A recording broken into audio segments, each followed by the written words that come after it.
So it's important that we talk about our fraternity now and then. Can tell you about what's going on in our lives, what's going on in the lives of the shrine. Oh my God, my anonymity has been blown. Here we go.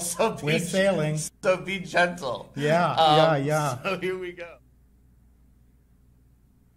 Welcome to Friar Focus. I'm Father Tom Conway, the Executive Director of the Shrine, and I'm here with David DiNapoli, the Director of Facilities and Safety.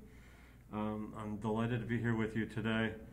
We're here during Christmas week when we have a lot of staff either working from home for COVID safety reasons. We have some staff that are on vacation. Most of the friars are here, and we're manning the fort, so to speak. So it's great to have David with us today.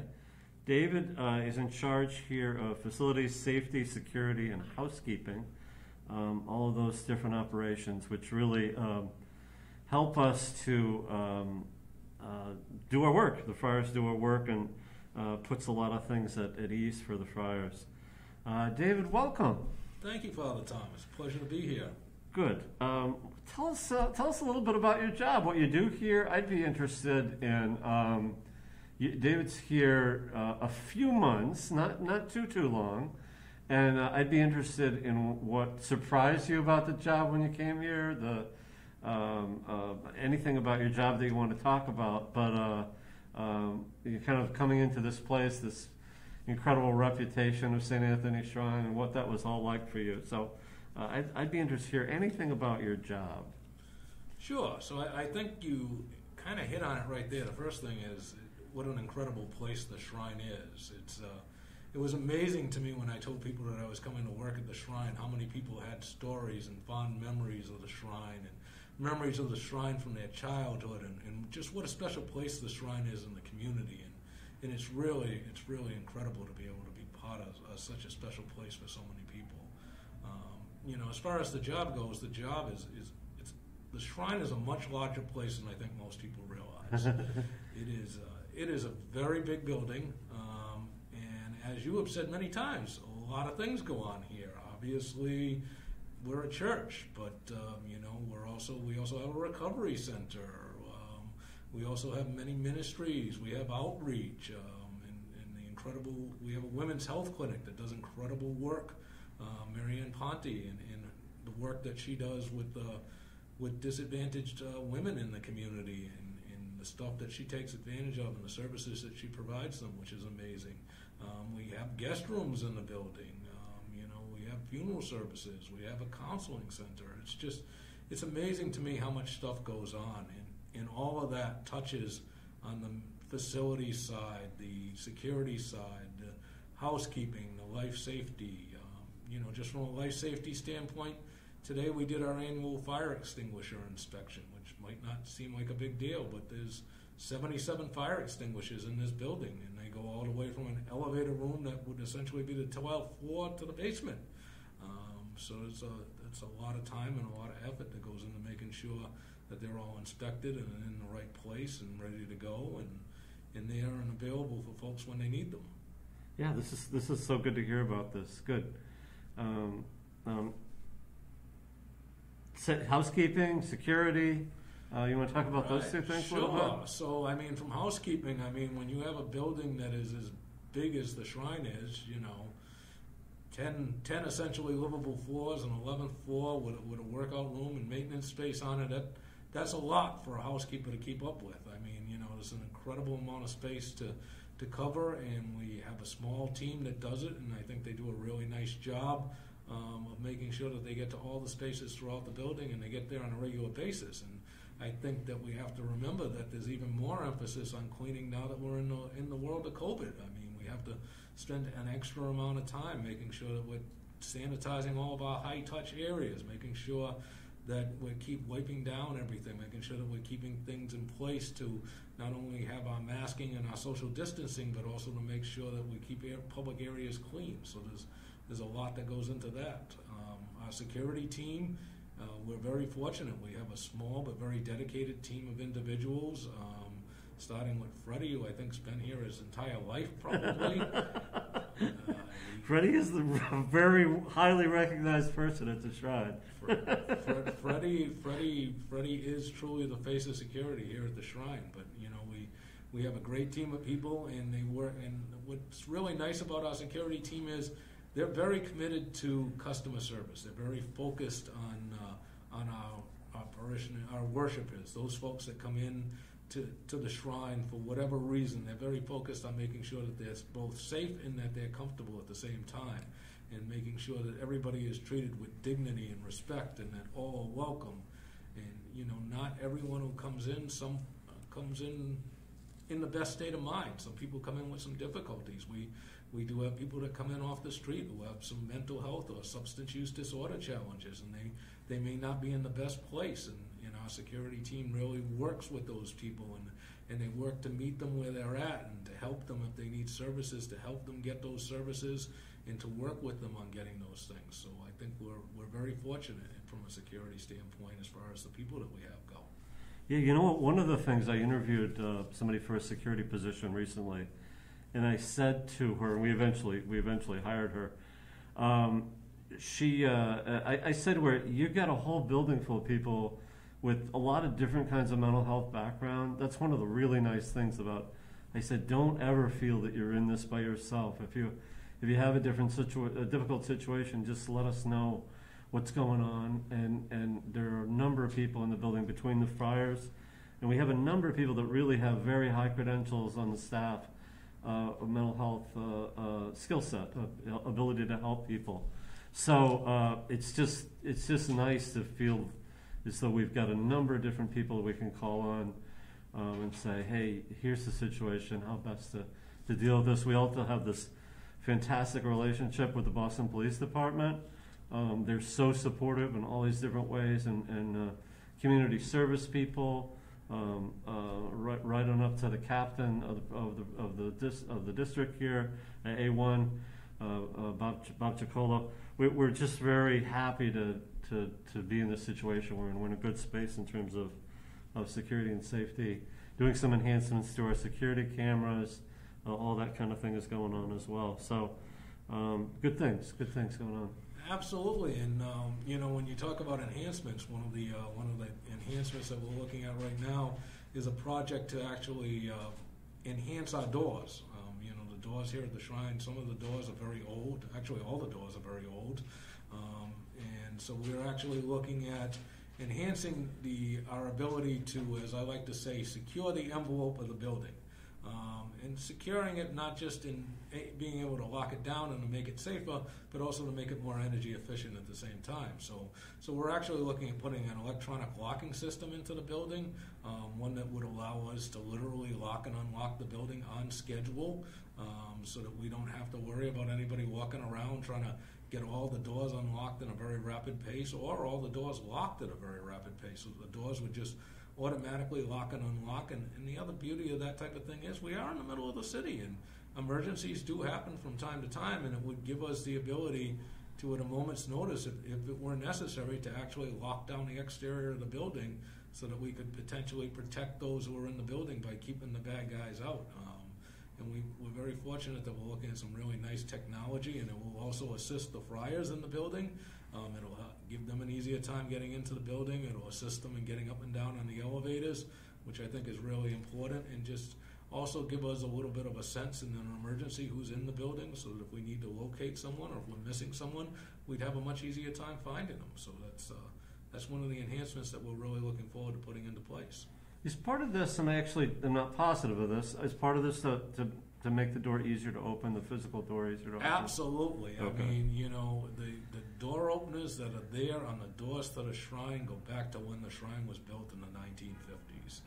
So, after that period of time, the door openers have worn themselves down. So we are looking at much easier door openers. We really want to take into consideration, it's not just a security project, it's also really a worshiper-focused, customer-focused project, and we want to find ways to make it easier for people to get into the shrine. We want to not just say all are welcome, we want to make sure that we're demonstrating that all are welcome. That's really good. That's really good, David. So it's not uncommon for me to be either standing in the lobby of the shrine or behind the desk there, and I see somebody trying to pull the door open and they're having trouble, and instead they have to wedge their body in. So that's the kind of thing we kind of don't want to see anymore. We just want to see it so that if somebody wants to come in, they can get in more easily. So that's great. That's a wonderful improvement. One of the things that when I interview new employees, one of the things that I talk about, and when we onboard people, there's always a lot of constituencies here at the Shrine. I always try to stir people's imagination on that. This place means so much to different groups of people. So there's a group of people that kind of just has us in mind, and maybe they go to church somewhere else, but the Shrine's an important place for them. There's a whole group of people that comes just for confessions. Nothing else comes for confessions. There's a group of people that are fantastic donors to us. Maybe not so involved with us day to day, but they appreciate what we do. They understand what we do, and they support us that way. Lots of people that are here for daily Mass. That's that group of people. There's a whole other group that's here for Sunday Mass. There's a whole group of volunteers here, and there might be an overlap with some of this or not, but it's very different from a parish setting where there's like a core group of people that does everything. It's much more scattered here, and one group of people, maybe the volunteers might not know the worshipers so much, but there's different ways that way, different things that go on that way. Yeah, it's incredible to me the variety of people that come through the Shrine and the people that you get the opportunity to meet and interact with. They really do run the entire socioeconomic ladder. I mean, from the very top to the very bottom, there's no doubt about it. You've got a mix of everybody, and they all interact, and they interact pretty flawlessly most of the time. It's really amazing. I think a great example is the food pantry that we run on Thursdays. If you look at the line will often have a couple of hundred people in it. They different ethnic backgrounds, come from different places in the community, who all come here for the common need, the need for food, and the fact that they need food, and that this is an opportunity for them to get it, and to watch them interact, and to watch how they interact with our volunteers and our staff as they come through the line, and especially how they interact with the friars. It's really an amazing thing to see, and it's a really incredible and special thing to have the opportunity to watch.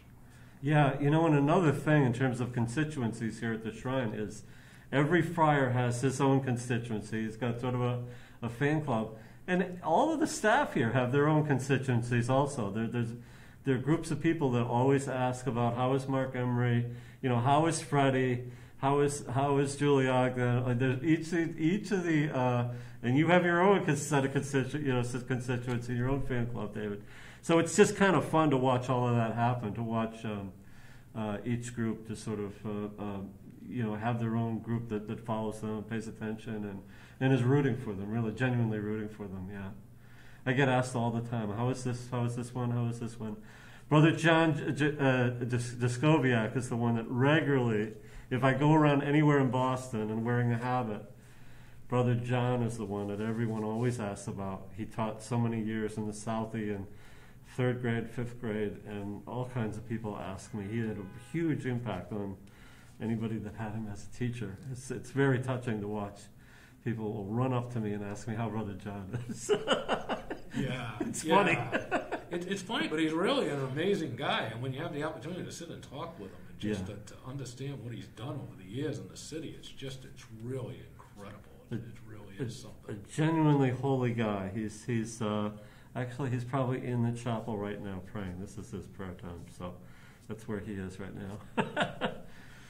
Absolutely. So I just wanted to mention one thing that was sort of significant to me in my own life and my own development as a friar, and I just it's something I was thinking about today. The reason I was thinking about this, the significant event for me was my tour of duty in Long Beach Island, New Jersey, and I was in St. Francis Church down there, and it's a fantastic parish. That place is a parish, 4 churches in one parish, and so it's an 18-mile long island on the Jersey shore. It has 4 Catholic churches, all one parish. The reason I thought of it today is today's the pastor's birthday there. Father Fran Despina, who's doing a fantastic job in that parish. Today's his birthday. So if you're watching from Long Beach Island, wish your pastor happy birthday. But it was just a fantastic community there.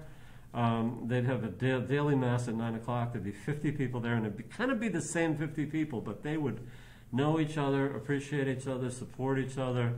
I did a ton of funerals there, which is something I don't do much here in Boston. But I had a regular lineup of funerals to do. And so there was a lot of pastoral care, a lot of being with people in a really significant time in their life. So that became very, very meaningful. And over time, I could look out in the congregation and really understand where this group of people was. Because you just know the hard things in their life, you know the fun, easy things in their life. And that was a thing that very much shaped my view of community, of church, of how people support each other, about how church can help, build a good sense of community and love. That was one of probably the most formative things for me as a friar. And in terms of how we try to do some things here, it's different here because the group is spread out, but in these individual pockets, we do see sort of that same kind of thing. A great example here at the Shrine of a group that works really well together, and you will get to know them, David, and that's the mechanical volunteers. Yes. Kevin Sheehan heads that group up. He does a great job. But all of them, David, Bob, there's a terrific group of these guys that do a lot of things. Bill, he's plumbing expert, general contractor, a couple of plumbing experts. These guys really understand how some of the issues in a big building like this go, and are incredibly helpful. Have done a lot of things over the years.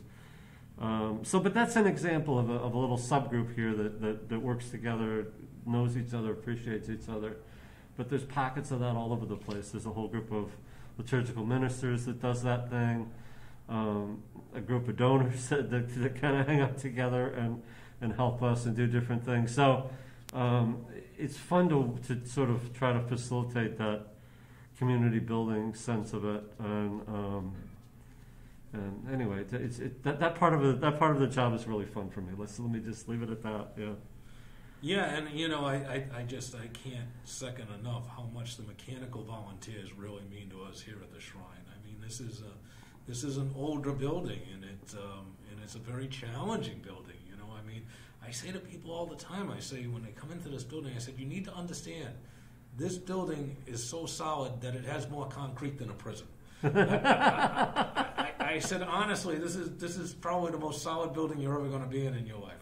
I said somebody could walk into the lobby and set off a bomb, and I said they might shake the second floor church, but that's about it. I said, but when you're trying to service a building like that, and when you're trying to maintain a building like that, that's really, really challenging. And to have such a dedicated and professional group like the mechanical volunteers, who are just so incredibly talented, to help us out in that respect, it is amazing. And from somebody, as the person who's responsible for facilities, it makes my life 1,000 times easier, I must say. So I really can't second that enough, how truly fortunate we are.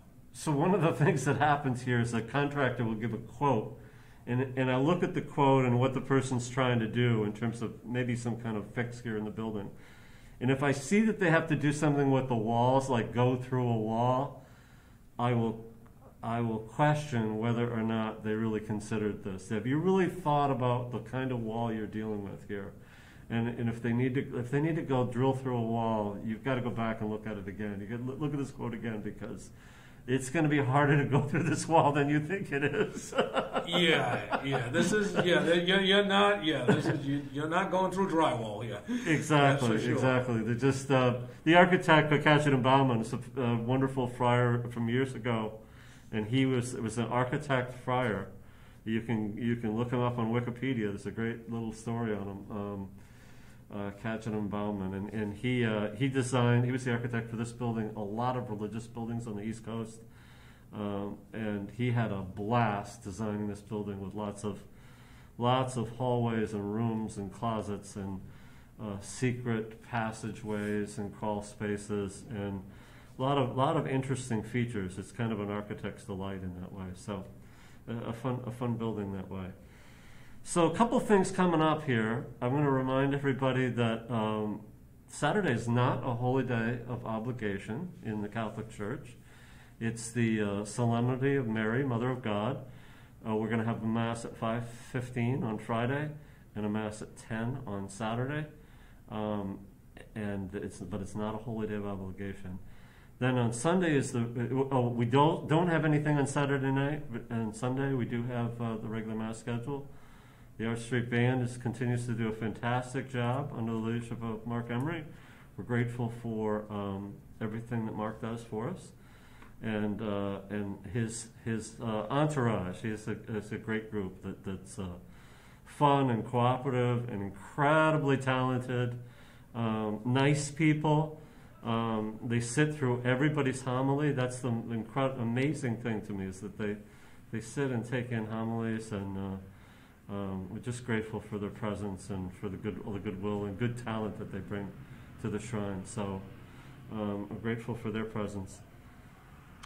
Yeah. What else? Well, you mentioned homilies. I think we do. I think we do have some great homilists here, and if you can't get here on Sunday, I think people need to remember that it is available that all our services are live streamed, I believe, on the YouTube channel, at least our Sunday services on our YouTube channel, which is Shrine Boston. And we really want to encourage people to subscribe to Shrine Boston, because it's a great way to understand what's going on here at the shrine, and it's really an excellent opportunity to get a look behind the scenes and to actually understand what it takes to make the shrine go. And I don't think people necessarily, you come here to go to church, or you come here for counseling, or you come here for medical services, but do you truly understand what the shrine is? And I think when you subscribe to Shrine Boston, you really get an opportunity to get that look behind the curtain and to understand what goes on here on a daily basis, and to understand some of the people that really put it all together.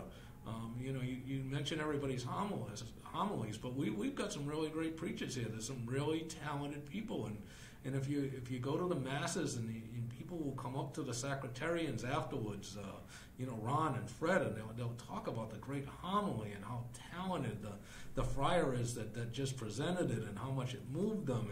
And just this weekend, one of our sacratarians, Ron, was saying that after Sunday's Mass, that he had a woman come up to him, and she was so taken by the homily that she was actually going to look into the counseling center for her daughter because of some issues around domestic violence that she had experienced, and because of the homily, and because of the way Father Jay Woods had presented it, that she was actually going to look into possibly being able to get her some services here, some counseling services.